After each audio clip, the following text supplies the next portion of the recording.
Magandang umaga po. Magandang gabi pala. Magandang gabi pa lang. Ang ating pag-usapan po sa ngayon, Graceline, ay yung katraidoran ni Chris Aquino. Sayang. Sana naman ay hindi ito, pero kahit pakitang tao, parang pakitang tao lang, parang it tastes bad. Hindi angkop sa panlasa ang ginawa ni Chris Aquino. Anyway, bago ang lahat yan, magtugtog muna tayo.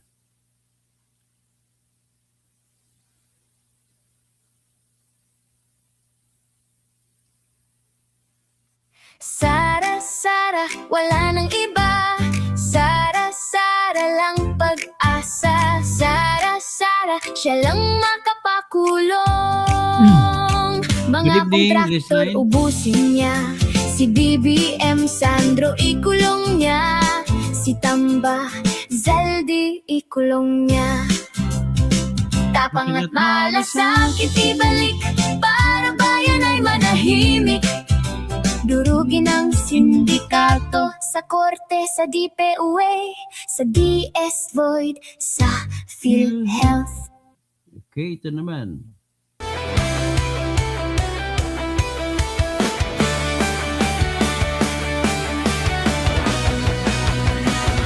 Sa Pilipinas, kilala ang tindi. Hindi kayang bayaran ni numan ang kanyang prinsipyo. Kapag may inaapi, siya ang nariyan. Kapag may bayaran, siya ang hadlang. Hindi siya tiklop sa pananakot ng iilan. Hindi siya alila ng sino mang mayaman. Kung ang kapangyarihan nila ay inaabuso, hinahawi niya yan mano-mano. Kapag ang taong bayan ang nasasakal, siya ang unang sumusugot, tumatagal. Hindi perang sukatan ng halaga, kundi kung sino ang lumalaban para sa masa. Totok kasing tirador, totok kasing tirador.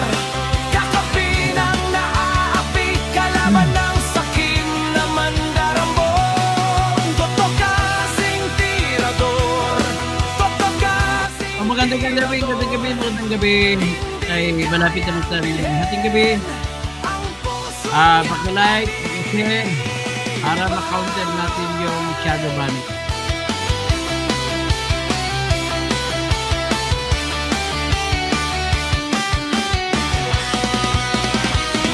mga magnanakaw sa pondo ng bayan, nanginginig kapag siya ang nandyan. Bawat piso, bawat sentimo, kailangang sagutin sa mata ng tao. Pag-like. Walang ngiti para sa mandarambong walang pwesto, para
Okay. So ngayon, tanggalin natin ito. Ipakita ko sa inyo ngayon yung napakasama, hindi ko malalasahan. Chrissy Brook, Mr. Romualdez, Dambe. Paki-like na, paki-share. Si Shin Ducas Gonzales. At ito po, ipakita ko sa inyo yung hindi ko gusto na senaryo na nakita.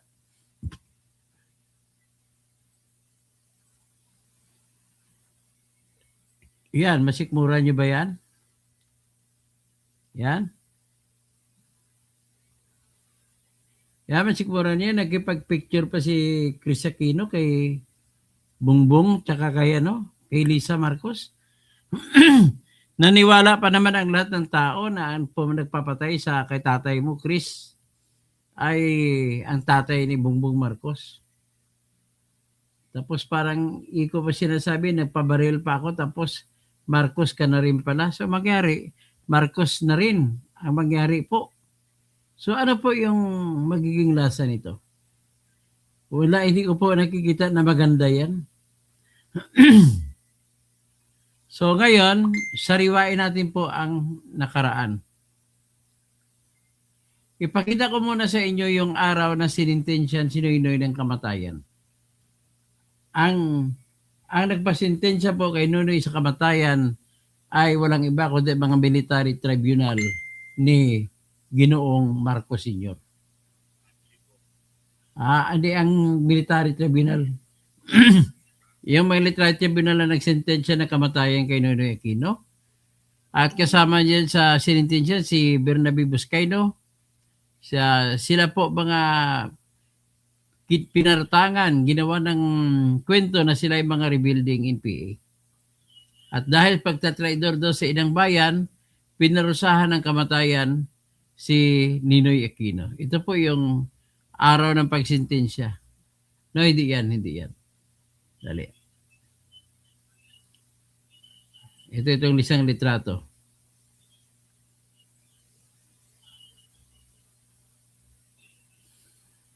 Ito po yung araw na sinintensyahan si Noynoy Aquino. Ninoy Aquino. So, kita mo, katabi niya, sinintensya, tatlo sila. Sa kanang banda ay si Ninoy Aquino. So, kita mo yan. Ano bang meron kaya? Imagine mo, politiko po si Ninoy Aquino. Hindi po siya sundalo. So, kung hindi siya sundalo, alam mo, nagpa-practice kasi ako, attorney, sa nag-practice po ako sa court martial. Lahat ng mga naging client ko sa court martial, panalo ako.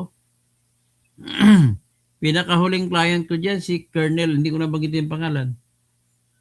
Ang kaso naman doon ay kinasuhan siya ng dahil po may batalyon sa nahawak sa Basilan, sa Alpha Company niya, namatayan ng 7. Yun ang kaso niya. Panalo ko yun. So, alam ko yung jurisdiction ng court martial, attorney.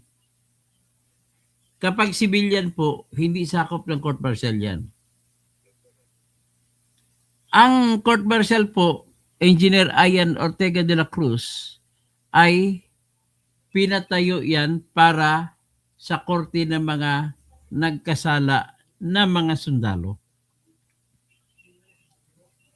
Whether may relasyon o wala sa kanilang trabaho, ang court martial ang maglilitis sa kanila. Ang kagandahan lang naman sa court martial ay 8 ang jury. Hindi po sila mga isa lang ang abogado diyan. Ang lawyer member. At kung mag-desisyon sa mga motion, ang lawyer member ng desisyon. Pero mag-desisyon kung sino guilty o hindi, lahat sila mag-usap-usap. At yan, attorney, ang klase ng desisyon na walang paliwanag. Pag mag-desisyon sila, guilty ka. Pag hindi, hindi.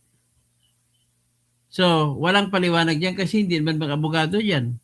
Kundi, base-base sa kanilang konsensya. Kumbaga, walang pinag-iba po yan sa korte na ginawa ni Aguinaldo laban kay Bonifacio. katraidoran sa inang bayan ang ginawa. Ito katraidoran di kay Nonoy ang nangyari. Tumraidor sa kanya si Marcos. Biro mo ka, hindi ba katraidoran yan? Hindi sa sundalo. Senador siya. Tapos, lilitisin mo pa siya sa ilalim ng court martial. Yon. Ngayon, pagka ganon, kakaawa talaga si Ninoy.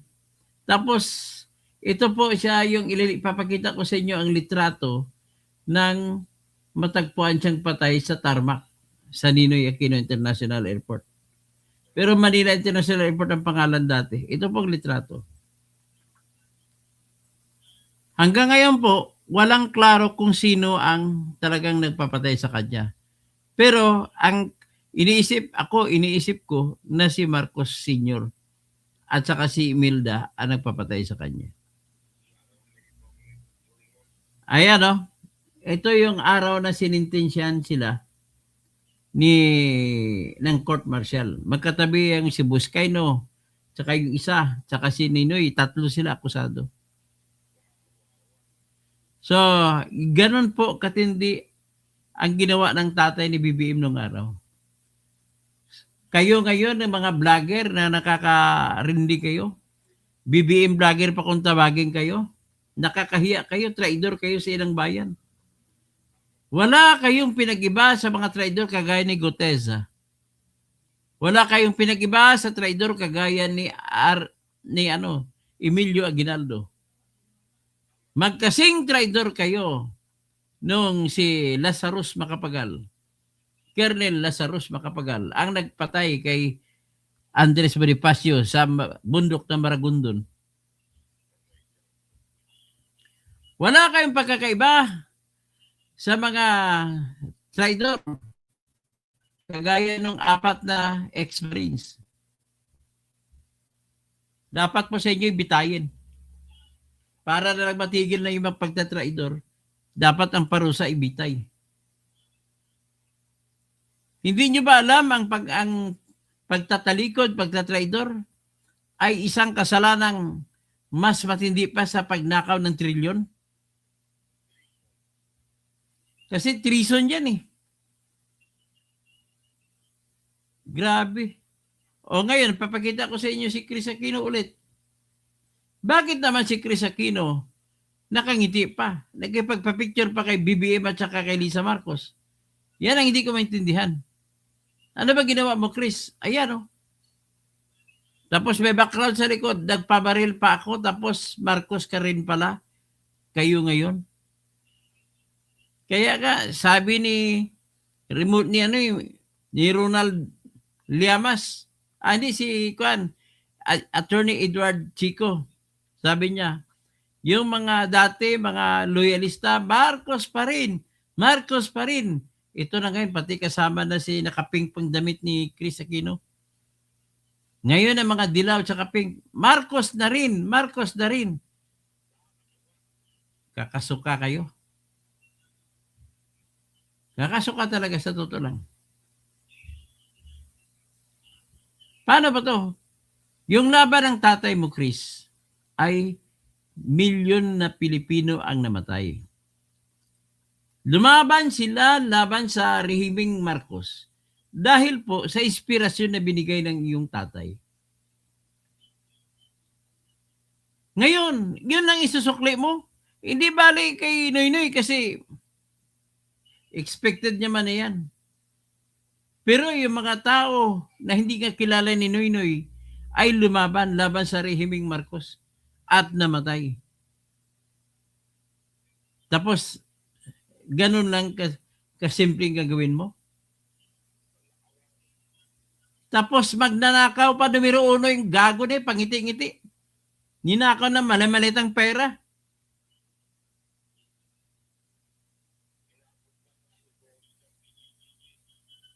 Tangina. Tapos pinayagan pa ni Cory bumalik. Dapat hindi na pinayagan ni Cory bumalik sa Pilipinas mga yan eh. O ngayon hindi lang si Cory ang niyari, pati tayo mga Pilipino niyari.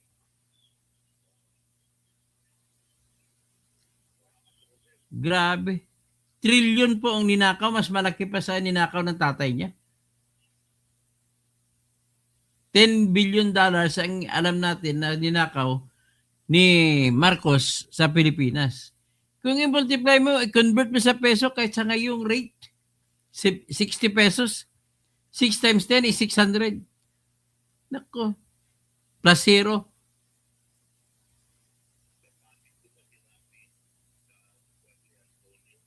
$600 billion lang. O, ito, titingnan nyo ngayon itong bangkay ni Galman na pinalabas na si Galman na pumatay. Yan naman si Noynoy, oh.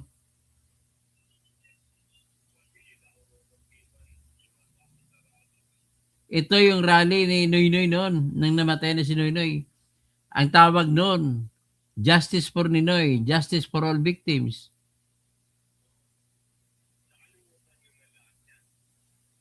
Napakadali kalimutan. O yan, si FF declares martial law this September 21, 1972. Grabe.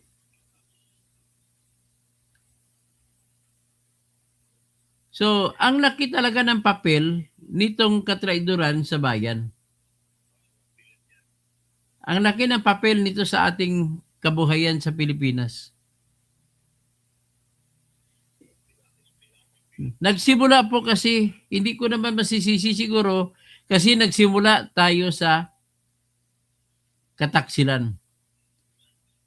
Noong panahon na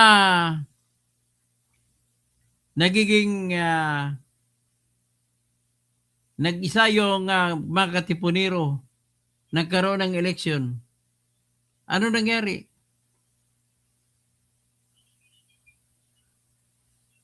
Tinraidor ni Aguinaldo si Bonifacio. Ang bilangan ng eleksyon para kung sino manalong presidente, mas marami ang bilang ng boto kaysa bilang ng mga botante.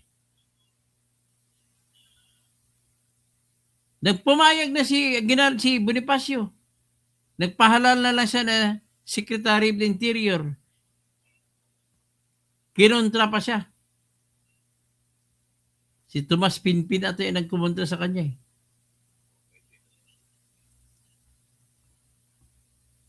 Hindi, si Tirona. Si Tirona kumontra sa kanya.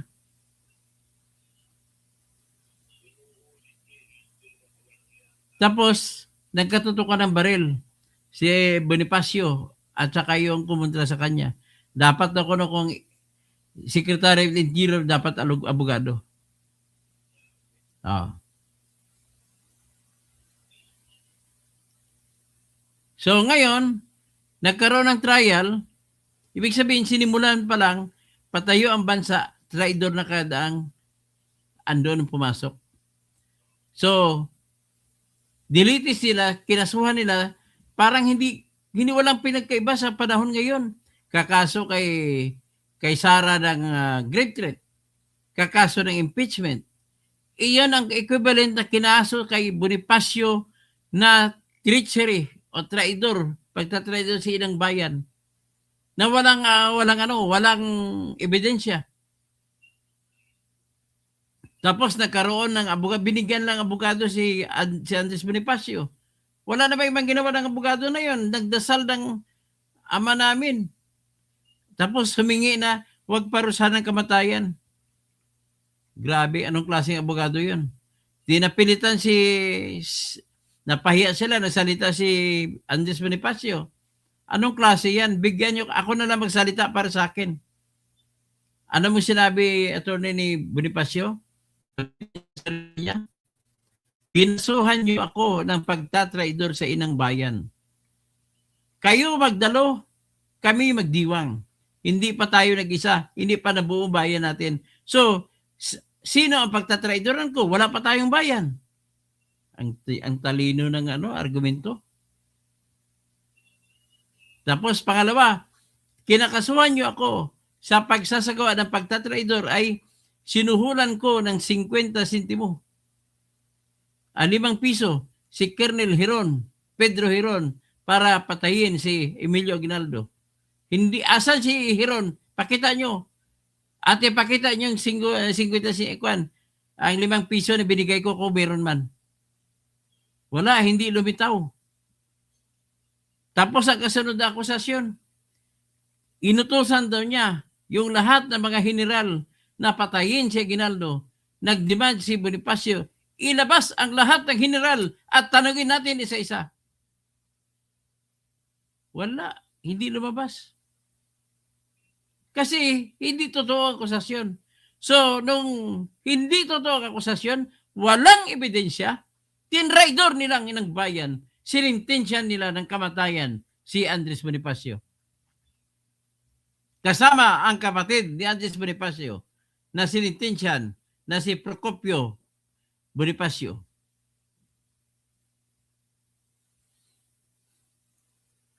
Ulit-ulitin pa ba natin ang kwento ng kataksilan? Ako, sa totoo lang, mas maatim ko pa yung kasinungalingan kaysa kataksilan. Ang pagdadakaw po ay pagtataksil din yan sa inang bayan. Yung pagdadakaw na mali-mali ito, pagtataksil sa inang bayan.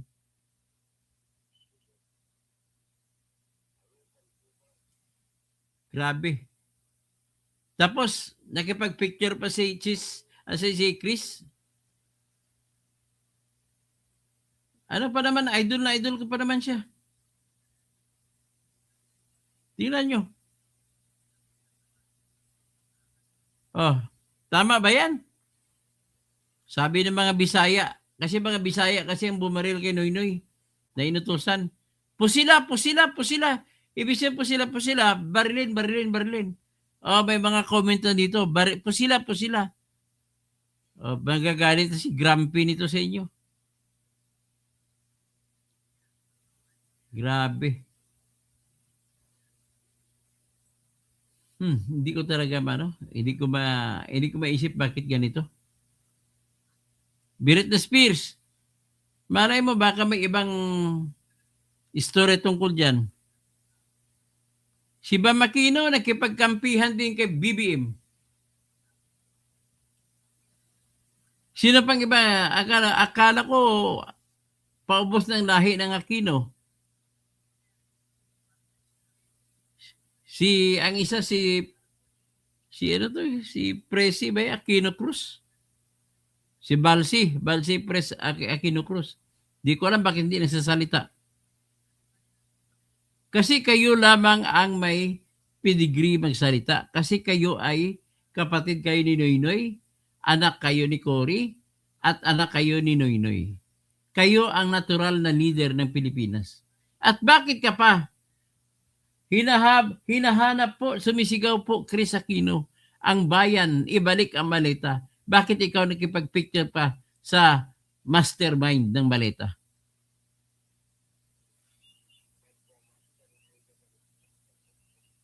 Oh, si Ami Calnea, magandang umaga po.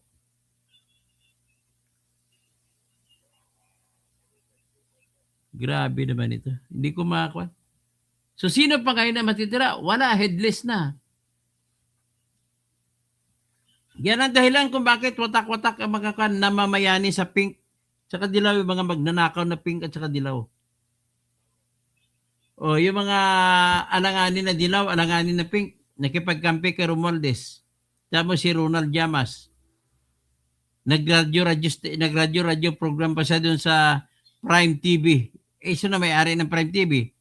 Si Romualdez. Kasama nyo dyan si Jesus Falces, mga Romualdez.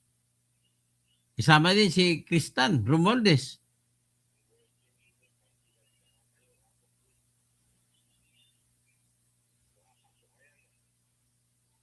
Sabagay, inantindihan ko naman si Chris, mula pa yan nung presidente pang nanay niya, talagang suwail siya.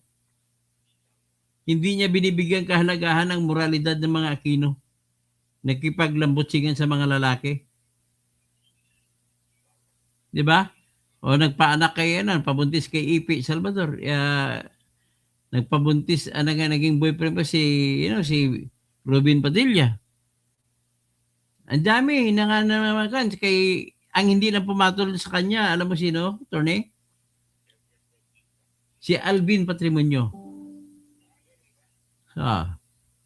Ligaw siya ng ligaw kay Alvin Patrimonio kasi si Alvin Patrimonio nagbabasketball. Yung hindi siya pinansin ni Alvin Patrimonio, napunta kay Ipit. Pero kahit ganun pa man, iniidolo ko pa rin siya kasi sikat siya, kahit pa paano, nabibitbit pa niya pangalan ng Kino. In fact, siya nga napapanalo kay Noynoy talaga nung tumakbo si Noynoy. Kaya lang binaboy niya sarili niya dito. Biro mo naman ang dasal natin sa kanya nung nagkasakit siya. Binaliwala lang yung dasal ng Pilipino sa kanya nung nagkasakit siya. Small it may be, yung prayers na yun. But we know, prayers are more powerful than medicines. All medicines apply to you combined. So, yan, hanggang dyan lang muna ako. Parang nasama-sama ang loob ko. Okay, good morning na lang, no? Good evening pa rin. Kay Mine, kay Britney Spears, or si Ami Calnia. Dapat sana papanaginipin siya ng Ninoy. Mga may kalandian kasi, ang problema ko may kalandian talaga. Pero mo kay James Yap. Oo. Siya pa sumusundo sa airport kay James Yap. Pag umuwi si James Yap sa Manila, galing Negros Occidental.